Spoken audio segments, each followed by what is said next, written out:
souci. Ok, donc interview Berlial, seconde partie. Donc pour la pochette, d'ailleurs, hop, je vais là, je sais pas si on la voit. Ouais, ouais, tout à fait. Hop. Voilà, donc pour la pochette de cet album, vous avez fait appel à Jeff Grimal, qui quelque part, il a fait quelque chose de beau sur un concept, on va dire, plutôt dégueulasse. Est-ce que vous pouvez nous le présenter et nous parler du sens de cette pochette? Ouais, carrément. Bah, en fait, si tu veux, l'idée, la première idée qui nous est venue pour la pochette, c'était le sixième continent. Tu sais, le continent de déchets. Tu trouvais, j'avais vu des photos sur Google Images, tout simplement. Et étant donné que notre pièce maîtresse de l'album We Deserve to Fall Again parle essentiellement, pas que, mais essentiellement de l'écologie, enfin, et du désastre écologique plutôt. On voulait partir là-dessus et du coup, bah, vu que c'est de la matière brute, enfin, tu vois, le truc est presque abstrait, hein, même quand tu vois des photos satellites. Je me disais que le style de Jeff, qui est assez brut, hein, Jeff, il travaille à l'ancienne, donc peinture et au couteau, pouvait s'y prêter. Et en plus, Jeff fait du figuratif et de l'abstrait. Il est vraiment dans ces deux registres avec différents ensuite univers, que ce soit Lovecraft, que ce soit de la nature, justement des paysages, etc. Et parfois même dans des œuvres figuratives, il y a une dimension un peu abstraite. Il y a des choses, tu peux pas être certain de ce que ça représente. Donc fort de l'envie qu'on avait, bah, son style il correspondait. Et puis bon, le fait est que en plus c'est un artiste qui a vraiment un background dans le black metal, même en tant que musicien. Et la collaboration était assez riche parce qu'il a fait du Jeff, mais on a pu l'emmener quand même vers ce qu'on voulait. Donc au départ, on avait cette idée du sixième continent. Et dans sa manière de travailler, il a bossé sur des petites toiles de 20 par 30 centimètres. Il nous en a fait 6 des esquisses en fait. Donc, qui étaient complètement abstraites pour le coup. C'était vraiment pour définir un peu des champs coloriels, des textures, etc., etc. Donc, au départ, j'étais là, je me suis dit, OK. Et il m'a dit, non, non, mais c'est que des esquisses, en fait. Et en fait, de nous avoir envoyé ces 6 esquisses, autant notre brief de départ, c'était 3 lignes, on lui a renvoyé plus d'une page. En fait, et c'est sa méthode de travail, en fait, pour éveiller, quand t'as pas un cahier des charges très précis au départ, ça te fait vraiment un peu popper plein d'idées. Et donc, c'est de là qu'on est venu à se dire, bah, attends, le satellite, le minaret, le Styx avec les âmes, qui se noient, donc qui renvoient aux migrants qu'on évoque dans Nouveau Monde. Et c'est comme ça que s'est créé en fait tout le concept. Donc effectivement, sur la face avant, tu as ces différents Easter eggs, hein, ces différents œufs de Pâques un peu que les gens peuvent reconnaître. Il y a Caron, évidemment, quand même dans la barque, hein, quand même les âmes du Styx. Et donc dans une des chansons, Ivresse de la finitude, on parle d'Orphée. Je ne suis pas retourné, je ne suis pas Orphée. Et du coup, au verso, bah, celui qu'on retrouve à nouveau, c'est Caron, avec sa bouteille dans la main. Donc à la base, c'était plutôt l'idée, c'était un Caron qui est en train de s'alcooliser pour oublier un peu toutes les âmes en peine qu'il transporte et leur lot de souffrance. Et en fait, ça peut faire un peu cocktail Molotov et du coup amener une dimension un peu insurrectionnelle, émeute, etc., pour un peu se réveiller. Et donc au départ, c'est pas forcément ce que j'avais en tête. Et puis bah, ce deuxième sens, du coup, m'est venu. Donc ça a été, bah, tout ça pour dire que ça a été un peu vraiment un échange en fait dans notre manière de travailler avec lui et on est super content du résultat et on va collaborer avec lui pour le troisième album aussi quoi, puisqu'en fait il a beaucoup de registres différents, un registre figuratif de portraits et sur même ses propres œuvres. Prisme là, son dernier projet, j'ai beaucoup aimé ce qu'il a fait, donc on va pouvoir. En fait, ce qui est cool avec Jeff, c'est que il est pas monostyle en fait, donc il peut t'accompagner aussi dans ton évolution figurative, il va pouvoir t'accompagner. Donc c'était aussi le choix de Jeff, c'était aussi parce que je souhaitais bah voilà, on aime bien travailler avec les mêmes personnes, on a eu le même producteur sur 2 albums. Voilà, on a un peu un groupe restreint de gens avec qui on travaille et du coup, c'est pour ça que le choix de Jeff était vraiment pertinent, quoi. D'accord, mais justement, voilà, tu avais anticipé un petit peu la prochaine question, puisque justement, voilà, en tant que lecteur de Rockard, il est passé avec Prisme dans le numéro du mois dernier, je crois, quelque chose comme ça. Et ouais, il vient de sortir un album ou un EP, je sais plus. C'est un C'est album ouais, c'est un de album, ouais. 5 ou 6 titres. Ouais. Ouais, il a été chroniqué par Charlie Arnaud dans De plus en plus net. Et Ouais. puis, il a fait aussi une demi-page dans Metallian, là, dans le dernier numéro, D'accord. dans Ah oui, leur j'ai acheté le série. Metallica, mais je l'ai pas encore feuilleté, quoi. Oui, Ouais, bah, il est dans la partie, le supplément Underground. Il ouais, est dans ok. les demi-pages et c'est Christelle qui l'a couvert. Ouais, j'ai beaucoup aimé, moi, la cover, enfin, l'image qui illustre Prism. Je trouve que c'est hyper cool. Et le style musical Doom, mélange industriel, ambiant, c'est rigolo parce que, comme je te le disais tout à l'heure, c'est la voie qu'on prend sur le troisième, donc on a pu pas mal échanger aussi déjà sur ça, quoi. D'accord. Alors du coup, là, tu le disais, l'album, il traite du désastre écologique. Est-ce que vous pensez que de ce côté-là, on est arrivé à un point de non-retour? Vas-y, Cédric. Bah, c'est pas vraiment qu'on le pense, hein, c'est ce qui est dit par par pas mal d'écologistes. Il y a non seulement le fait que, effectivement, en très peu de mois, on consomme l'intégralité des ressources que notre planète est capable de renouveler. On les éclate en quelques mois, hein. Et c'est surtout que bah, lorsqu'on entend les écologistes parler, on sait qu'au niveau de la biosphère, on a fait un gros carnage au niveau on est dans la sixième extinction de masse quand même aussi. Donc c'est des choses comme ça, on sait pas, enfin quand on l'entend comme ça, on s'en rend pas vraiment compte. Mais non, non, on y est quoi, hein. Ils sont assez formels là-dessus.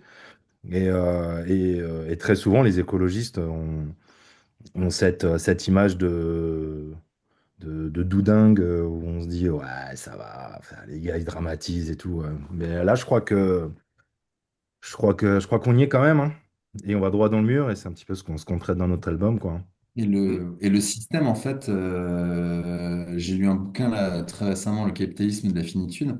En fait, le système qui nous a amenés là, et on a pris conscience et s'adapte. Ce que je veux dire par là, c'est que on était dans un système néolibéral, c'est depuis la sortie de la Deuxième Guerre mondiale.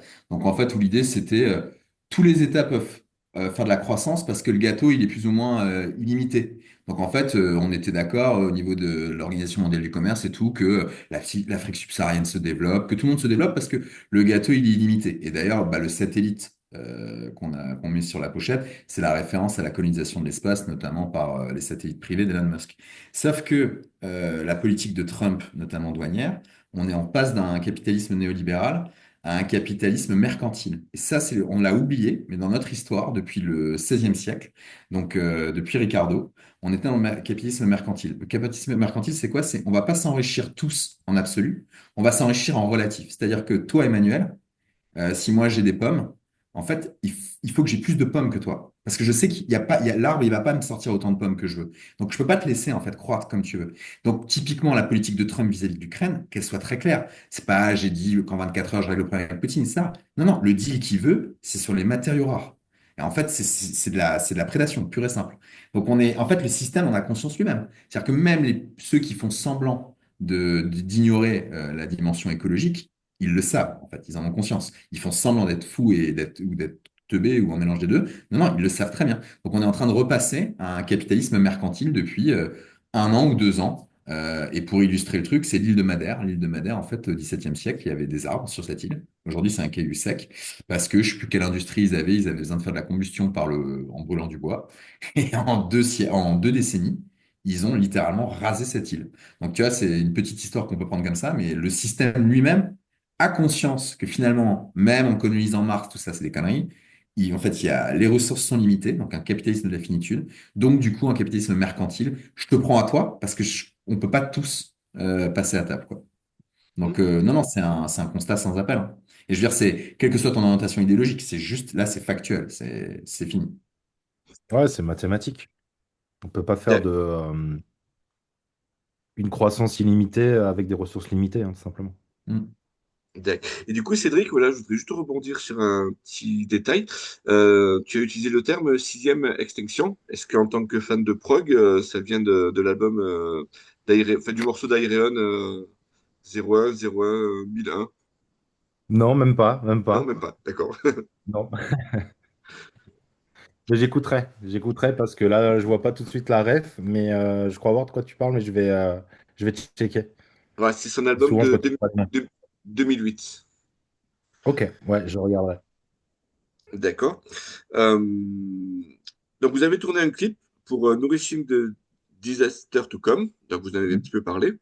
Euh, Est-ce que vous avez sélectionné celui-ci? Parce que c'est le seul qui rentre dans un format vidéo, vu que tous les titres sont très longs, quoi. Exactement. Non, mais c'est exactement la raison. C'était soit Nouveau Monde, soit Nourishing de Disaster to Come, puisque Nouveau Monde fait un peu plus de 5 minutes, mais d'ailleurs ça explique le choix des singles, hein. C'était la question, c'est on a pris les deux morceaux les plus courts et puis on en voulait un en anglais, un en français, un plus mélodique, un plus dissonant. Donc ça se jouait plutôt bien. Et effectivement, on a choisi, donc le choix aussi de l'illustrer en image allait être parmi les deux singles. Et bah, Nourishing, au départ, le clip, bon, moi j'étais un peu, j'y allais un peu à reculons parce que surtout dans le black. Donc, tu me diras, le heavy metal, je pense à Crystal Throne, le groupe de Max Wayumi, qui leur a coûté une blinde avec le truc de, tu sais, le petit avion, machin. Bon, bref, ça s'épargne pas le kitsch non plus. Et dans le black, il y a eu des clips récemment, pourtant de mecs, donc je dirais pas leur nom, mais que je vénère musicalement, artistiquement, mais franchement, le air guitare à côté, au coin du feu, et littéralement, c'est dans un des clips que j'ai en tête, c'est pas possible. On peut plus, depuis Immortal et les années 90, il y a une jurisprudence, on fait plus ça. Donc bon, j'avais vraiment peur qu'on tombe dans le kitsch. Faire une animation HTML comme le font plein de groupes, et au final, ça coûte souvent même ça coûte aussi des sous. Enfin, moi, je les regarde pas, quoi. Enfin, je m'en tape, quoi. Et en fait, on a eu la chance, c'est bah, Dorian Larsson, le guitariste d'Ecrenymph, donc ils sont nos super potes, a réalisé le clip d'Ecrenymph, Le désespoir du prophète. Et ils l'ont fait vraiment. Donc, il est dans le métier, hein, c'est son métier graphiste, monteur vidéo, mais bon, dans des domaines professionnels, quoi. Et ils ont fait un clip que j'ai trouvé vraiment stylé, enfin, très esthétique, très suggestif, symbolique. Tu t'ennuies pas. Ils l'ont fait avec leurs enfants d'ailleurs, donc c'est très sympa. C'était à l'occasion. Et en fait, j'ai vu ça, j'ai fait à Chris, donc qui est l'autre membre fondateur de d'Acronym, qui est un de mes meilleurs potes. J'ai dit putain, c'est trop bien votre clip. Là, en vrai, donc de Source Atone aussi, Chris. Donc c'est pour ça qu'on avait cette conversation. Je dis là, en vrai, si Dorian il est chaud, avec lui, je veux bien qu'on fasse un clip parce qu'il y a vraiment moyen de faire un truc quali. Et bah, du coup, c'est ce qui s'est fait. Et de là, effectivement, Nourishing, c'est un des textes les plus personnels que j'ai écrits. Alors, je les ai rendus assez abstraits pour que tout le monde puisse s'identifier, mais là, c'est vraiment, bah, ça part de mon alcoolisme et l'impact que ça a eu sur mon couple, quoi, et la mère de ma fille. Et donc, du coup, bah, je me suis dit, si je dois mettre un truc en image, à la rigueur, j'ai envie enfin, que ça me parle, tu vois, que ça puisse être incarné. Et du coup, bah, l'idée est venue de l'intervention de l'artiste burlesque Fifi Croissant, donc qui est le personnage féminin, qui est ma meilleure pote, en fait, hein. Elle a une vie à côté, hein, mais elle a fait du burlesque dans les années 2010. Et je lui ai parlé un peu du truc. Donc, c'est elle qui a trouvé les références à Salomé, etc. Pour ceux qui connaissent un peu, il y a des références mythologiques. Le côté burlesque, je trouvais que ça avait, comme esthétique, ça avait du sens, parce que c'est un mouvement qui est né dans les années 30, donc à Berlin.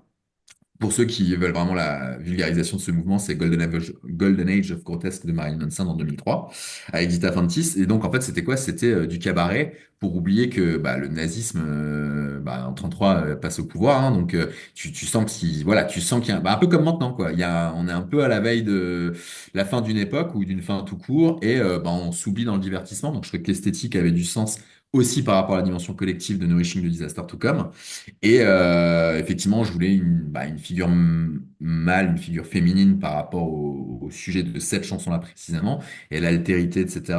Et bah, pour illustrer les démons de l'addiction, en fait, bah, juste filmer un mec qui se bourre la gueule, genre comme un des clips d'Huntsman Shern, Naïve, je crois. Alors qu'il y a du Bochel dedans, hein, un acteur connu et tout. Moi, je trouve le clip, il est cool, mais il m'a pas non plus transcendé. Et en fait, je me suis dit, bah, on peut les transformer en utilisant un peu les archétypes du black, tu vois. Donc, le côté masqué, le côté un peu violence avec ce gros beau. On n'est pas loin du cliché. Je préfère dire l'archétype, mais on n'est pas loin de vraiment rentrer dans des figures très connues du black. Et en fait, le tout, ça semblait bien. En fait, ça permettait d'avoir, entre guillemets, deux grilles de lecture, premier degré et la deuxième qui est en fait allégorique par rapport aux troubles de l'addiction. Donc, non, effectivement, le choix de la chanson, c'était un côté pratique au départ. Et ensuite, effectivement, bah, on avait des choses à raconter autour de ça. Et typiquement, on forcera pas le trait si on doit, sur le troisième album, pas avoir j'en sais rien. Mais bon, vu les sujets qu'on va aborder, faut être vraiment, là, on va être sur des sujets quand même très d'actualité qui touchent beaucoup de gens dans leur chair. Donc en fait, il va falloir être très juste dans le propos.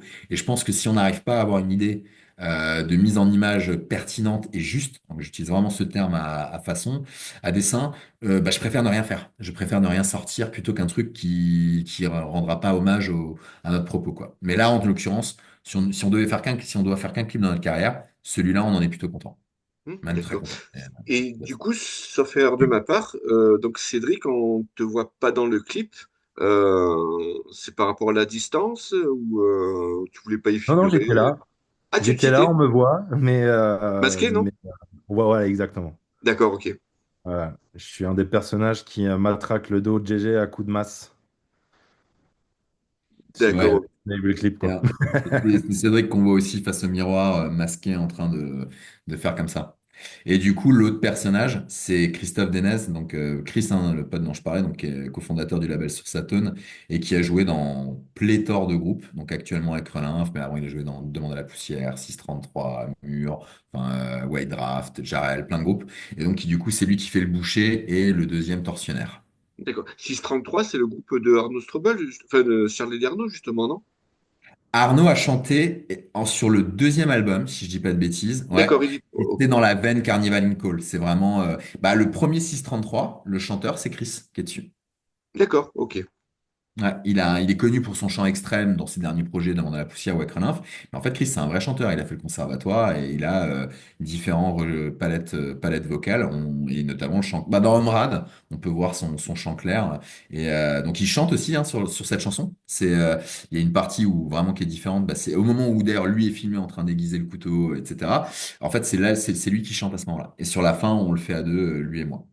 Donc, il y avait du sens qui se retrouve aussi dans le clip. Tu vois, c'est ce que je te disais, le côté cercle fermé. Bah, Dorian, typiquement, c'est lui qui nous a fait en dehors de l'artwork qui est fait par Jeff, tous nos visuels digitaux, nos visualizers, nos teasers, c'est Dorian qui prend en charge. C'est vraiment Dorian et Jeff qui nous accompagnent. Et on va continuer comme ça sur le troisième aussi. D'accord, oui, justement, voilà, bah, du coup, tu as un petit peu anticipé la question suivante, puisque sur ce titre, là, on retrouve Bagnat Bargnet Croix-Villecroix, 19. comme ils disent les Ouais. inconnus. Bargnet Euh, 19, c'est Chris, justement. d'accord, ok. Donc, voilà, est-ce que tu peux nous parler un petit peu de sa collaboration? Ouais, bien sûr. Bah donc effectivement, donc il chante sur ce titre et il apparaît dans le clip, ce que je disais là. Il était aussi apparu sur notre premier album, mais du coup pour pas sur les plateformes. Il y a que 8 titres sur 9 qui sont sortis sur Spotify, Deezer, tout ça. Par contre, on le trouve sur Bandcamp ce titre et évidemment sur le CD. Et D'accord. donc il avait déjà fait un feat assez discret, un petit cri sur le break de À la naissance du pire par 2, ce qui était venu nous voir en studio, puisqu'à l'époque il jouait avec Edgar Chevalier dans Demande à la poussière, Edgar étant notre producteur. Et en fait, bah à l'époque, on a fait donc on était en novembre 2021, c'était pour le premier album. On a fait ce feat dans des conditions, bah moi je buvais encore à l'époque, Chris également. On a tous les deux arrêté depuis. Et bon, effectivement, on a fait le feat, mais il n'y a pas eu de suite à cette soirée. On s'est presque plus parlé pendant pas loin de 2 ans. Et puis un jour, il m'a répondu à un message Messenger qui datait du lendemain du feat. Mais alors ce qui est génial avec Chris, c'est qu'il s'est passé quasiment 2 ans, mais le mec te répond comme si c'était la veille, hein. C'est ah ouais, ok, c'est pas de souci. Donc, Il reprend les messages et... et en fait, de là, depuis, bah, donc ça, c'était en juin 2023 on a repris contact. Et ça tombait, c'était marrant, c'était un mercredi soir. Et il me dit, bah, si vous voulez que je refasse un feat, les gars, avec plaisir. Et je dis, mec, tu peux pas mieux tomber. Je pars ce week-end maqueter du chant chez Cédric. Et on a le deuxième, donc c'est le Nourishing, hein, qui est quasiment fini. Donc si t'es chaud, je t'envoie et tu me dis quoi. Et bah, c'est ce qui s'est passé. Et puis depuis, bah, il est presque le troisième membre de Berial ou notre manager, puisque bah, c'est lui qui nous a trouvé My Kingdom, puisque quasiment tous ses projets, il les sort chez My Kingdom, qui nous a pris sur son label à lui en distribution. UR Prod, je te disais que c'était via un pote, bah, c'était Chris en fait.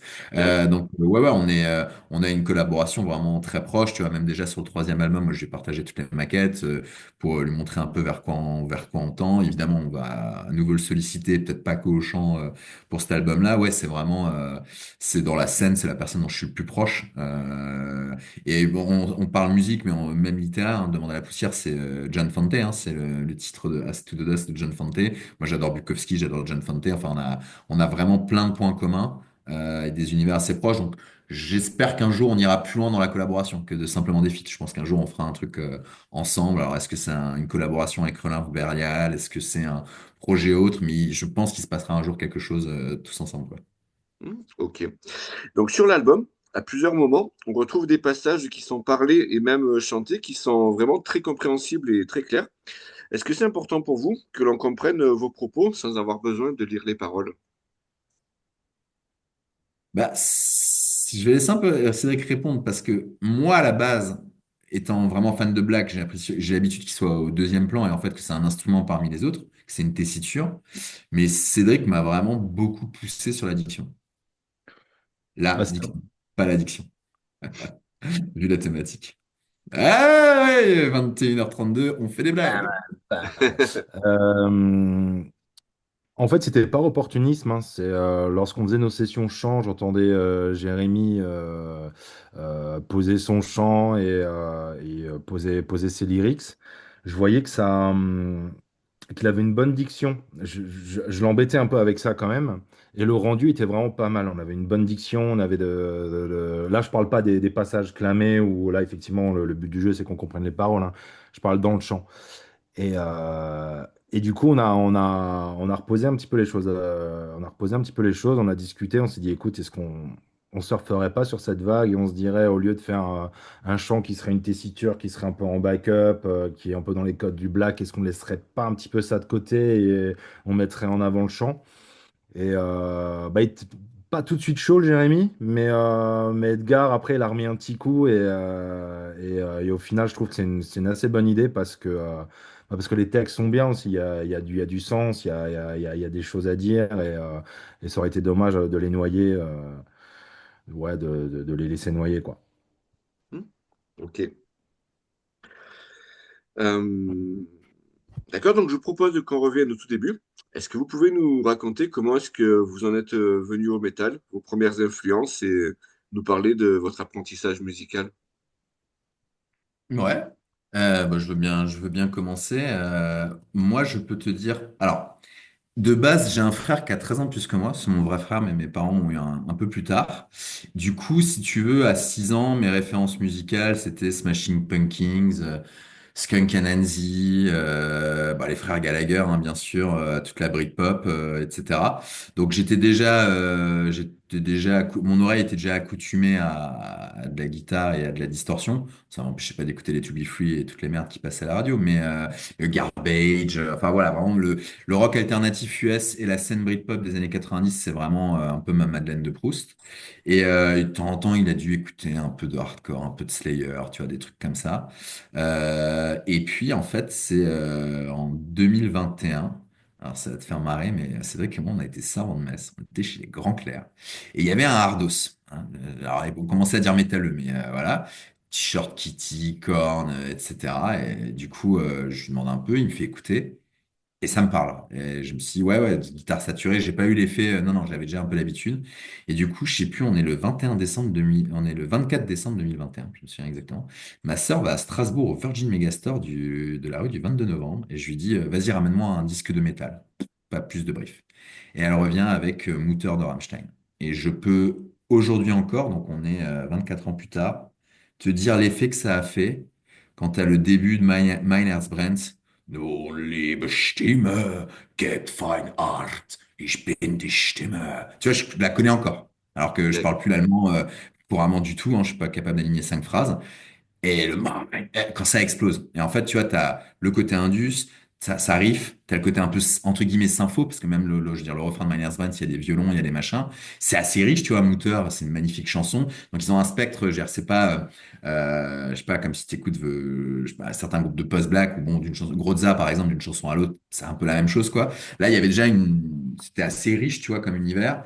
Et c'est parti de là. Et donc après, bah, on est en 2021, donc bien sûr, moi, je l'assume, hein, mais néo-metal à fond, quoi. Korn, Slipknot, Cold Chamber, Flow. Tu te souviens, Flow, tu kiffais bien 2001, tes... hein, frérot. Hein? 2001, pas 2021. Oui, 2001, pardon. Ouais. Donc, ouais, néo-metal. À l'époque, t'as quoi? T'as le mercredi, t'as Ultra Metal sur MCM. Pour ceux qui ont encore la ref, le mercredi Ouais, soir à minuit. je me Donc, rappelle, ouais. première fois que je vois le From Cradle to Enslave, le clip, il y a deux nichons, il y a du sang, bah, j'en peux plus, hein, tu vois, je suis ado. Donc, bah, Cradle, et qui dit Cradle dit Dimmu, dit Arden Ivy, à l'époque, ça existait encore. Et il y a Charles Yarno, on en parlait, hein, et Strobel, il était déjà là. Et il y avait Zoltar. Maître, qui est toujours, qui est Ouais. chez New Noise maintenant. Et Zoltar, mec, il m'a fait découvrir le black, quoi. C'est le best-of d'Empore qui est sorti en 2003. Bon, bah voilà, Emperor, et à partir de là, on est parti sur le black, quoi. Moi, ça a été ça le parcours. La cave de Maître Zoltar, c'était ça sa rubrique, je crois. Exactement, C'est ça, oui. exactement. Tout Je me à rappelle. fait. Ouais. Et tu sais qu'à l'époque, tu avais aussi eu pendant un an Rosa Einmar qui avait un édito dans Hard Enemy. Oui, ouais, ouais, je me souviens, je me rappelle il insultait tout le monde ou des trucs comme ça, quoi. Ouais, il faisait du rose, hein, il faisait du Rosa Einmar, on est d'accord. Ouais, C'était, c'était.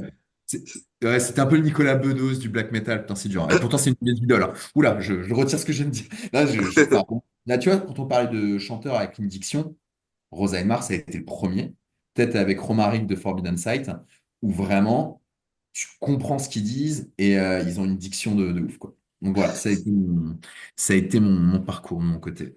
C'était surtout dans The CNK, je crois, Kunt Nosferatu Commando, où ce qu'il chantait, c'était vraiment avec la diction très claire, quoi. Ouais, bah, CNK, Hymne à la joie, le deuxième, ouais, notamment aussi. Ouais, parce qu'il y a eu, ça, c'est son premier projet, après, c'est devenu CNK, ouais, Ouais, avec CNK, ouais, qui était bah, du Black Indus, tiens, on y revient. d'accord. Et du coup, Cédric, même question. Ben, alors moi, ça a commencé, ben, c'est à peu près le même début que Jérémy. J'ai un grand frère qui a 50 plus. Et effectivement, ben, on écoute ce que le grand frère écoute. Il était plus dans du RATM, du Guns, du Scorpion, parfois du punk aussi. Il écoutait du punk un peu le frangin. Et, euh, et même si lui, plus tard, il a un peu arrêté d'écouter de la vraie musique, il a commencé à écouter un peu de la merde. Bah moi, j'ai commencé enfin, j'ai continué, j'ai cherché un petit peu mon chemin musical. Ado, ben, je connaissais le Jérémy qui nous bassinait avec ses trucs sombres et ses trucs dégueulasses, quoi. Et avec l'autre guitariste du groupe qu'on avait enfant, enfin adolescent plutôt, on écoutait pas mal, ouais, de prog, de rock, beaucoup les Guns, un petit peu de prog. On écoutait plein de choses, du reggae aussi. Enfin, on était assez ouvert, on écoutait beaucoup de choses. Et Jimmy le, Platter, mec, tu peux pas ne pas les citer. J'ai fait l'erreur de vous faire découvrir ce groupe et je l'ai payé toute ma vie, hein. ouais, et le métal extrême, ça a popé quand? C'était en 2018 qu'on avait fait les festoches. Ouais, Grass Pop, ouais. Ouais, et là, Jérémy, bah, c'était le seul, il dit, ah, on va faire les scènes black, on va faire les scènes black. Personne ne voulait l'accompagner. Je dis, mais si, on va y aller et tout. Et en vrai, c'est quand même super cool en live. C'est quand même super marrant. Et là, j'ai commencé un peu à apprécier davantage le black. Et puis voilà, on y allait à fond après, quoi. Hmm. Ok. Hmm. Donc, vous en avez un petit peu parlé, mais entre 2003 et 2006, vous avez joué dans ce groupe donc, qui s'appelle Kon ou Kaoen, je sais pas comment on le prononce. Ouais, Et donc, vous auriez enregistré un album qui n'est jamais sorti. Alors, c'est ça. celui-ci, est-ce qu'il pourrait voir le jour, genre sur YouTube, et est-ce que vous pouvez nous parler un petit peu plus de ce groupe, hein? Ouais, bah, KON, c'était l'abréviation de Kiss of Nothing, et qui était Kisses of Nothingness, les baisers du néant. Moi, c'était mon anglais de troisième, hein, donc on fait ce qu'on peut, hein, du fin fond du Nord, hein. Et bah, en fait, l'album, comme je t'avais écrit en message, parce que j'ai vu Cédric tomber des nues, mais moi, je l'ai branché, hein, Emmanuel, il n'est pas tombé dessus par hasard. En fait, on peut le trouver en diguant sur SoundCloud. Je l'ai publié, mais pour les copains, pas dans un truc privé, hein, dans un truc public, mais pour le trouver, il faut vraiment y aller, quoi. Donc on l'a publié, bon, on l'avait enregistré. Alors à l'époque, je pense, que c'était GarageBand, et c'était le grand frère d'un musicien avec qui on avait partagé la scène. Son groupe avait fait notre première partie. Et bah en fait, ouais, l'expérience est née de Cédric et son meilleur ami d'enfance, Francky, qui avaient commencé à faire un peu de la zik ensemble, d'une espèce de punk. Et moi, j'avais déjà essayé de voir avec eux pour faire de la zik. Bon, ça s'était pas fait parce que je m'entendais pas bien avec leur batteur ou quoi aux caisses. Puis bah, on est le batteur, ils s'en sont séparés. Et du coup, ils m'ont dit, bah vas-y, on y va. Donc on a commencé à trois. Et bon, on a eu pas mal de changements, hein, de line-up. C'est un groupe de lycée, quoi, un groupe d'ados. On a fait, ouais, on a fait quelques scènes dans notre région, quoi. On a fait des petits concerts sympas, tu vois, des trucs devant 100, 150, 200 personnes. Ouais, peut-être 150 personnes déjà, c'est ouais, pas mal. Quoi que tu me diras, alors on a fait un concert dans une, bah, ça en est. Donc on était on a pu jouer dans une église. En gros, on a dit tous les sous vont à une association, quoi. Et du coup, on a pu faire un concert dans une église. déjà qui était blindé. Bon, on a fait venir nos familles et tout, mais donc ouais, je pense qu'en fait, en vrai, il y a eu entre 200 et 300 personnes, hein. Saint-Nicolas blindé, t'as moyen de mettre du monde.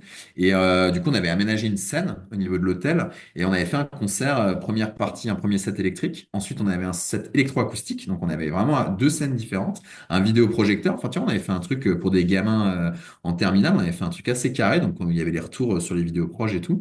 On avait fait quelque chose comme ça. Et puis, bah, on avait des compos. On les a enregistrés avec c'est même pas un ingé son, hein, il avait juste quelques années de plus que nous et un GarageBand, une carte son, quoi. Et on a fait effectivement, on a enregistré ce qui aurait dû être un album, sauf qu'on l'a enregistré à l'été où moi je partais pour Paris, sur Paris pour mes études. L'autre guitariste faisait ses études. Enfin bon, voilà, du coup c'était un peu plus un enregistrement posthume. Après, aujourd'hui, on pourrait pas le sortir comme ça parce que pour te dire. Sur un de nos morceaux, notre guitariste, ce génie, a oublié de mettre son capodastre. Donc en fait, alors ça passe parce que c'est une question d'octave, mais c'est chaud quoi. Tu sens que tu viens de perdre X tons entre le refrain et le couplet. Le jeune, enfin, il s'était embrouillé dans les pistes, donc il a remonté des morceaux, il a mis un solo de clavier par-dessus un solo de guitare. Alors, du coup, là, tu vois qu'on aimait le prog, mais c'était quand même pas voulu. Bon, voilà. Mais c'est marrant que tu dis ça, parce qu'on en parlait juste avant de faire la vision. On se disait, ouais, ce serait quand même cool si un jour on faisait du son avec Francky et Max. Max, c'était le batteur, c'était un génie, hein. C'était un gamin, il nous a rejoint, il avait 14 ans. Mais il avait un jeu, mon gars, truc de dingue. Il jouait dans un orchestre à l'âge de 12 ans. C'était le batteur d'un orchestre. Donc, autant dire qu'il était vraiment, vraiment, vraiment chaud. Bon, par contre, ingérable, hein. Le mec on faisait, dans des sets électroacoustiques, le mec faisait de la double pédale, hein. Il n'y a rien à foutre, quoi. Donc, ouais, ouais, Batteur, ça. ouais, ouais, un batteur, mais en plus, c'est vraiment le batteur. Tu sais, t'es en train de parler, t'as pas tes bouchons, on répète, le mec, il te fout un gros coup de charlet et tout à côté. Enfin, bon, bref. Donc, ouais, ouais, on répétait dans un semi-remorque. Non, mais ça a été des années formatrices et je trouve qu'il y a quand même encore aujourd'hui des choses qui ressortent. Tu vois, même sur le premier album, bon, en filigrane, on comprenait quand même qu'il y a des choses qu'on assume un peu moins maintenant, ou en tout cas, qu'on met en perspective. Par contre, nos intros, nos outros, il n'y en a pas une qui est chiée à l'arrache. Elles sont quand même sur le premier album, ça peut être juste un petit truc de clavier, un petit machin, mais les intros, les outros, elles sont carrées. Et ça, pour le coup, tu vois, je me souviens de sessions entières de répète où on bossait que ça. Dans ce premier groupe, il nous faut une intro carrée, il nous faut, même si elle est simple, mais il faut pas que ce soit genre 3 4 non, ça c'est bon pour des putains de groupes de punk, par exemple, tu vois, parce que c'est vrai qu'on parlait tout à l'heure. Ça, par contre, vraiment, le punk, j'ai horreur de ça.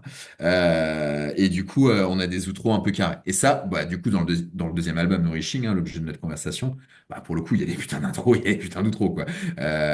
Si c'est un cri à la fin, c'est voulu, c'est pensé, quoi. Donc, tu vois, je disais qu'on retrouvait un peu l'esprit de ce premier groupe. Déjà, il y a 50% de ce groupe-là qui est devant toi, quoi, et qui constitue Berial.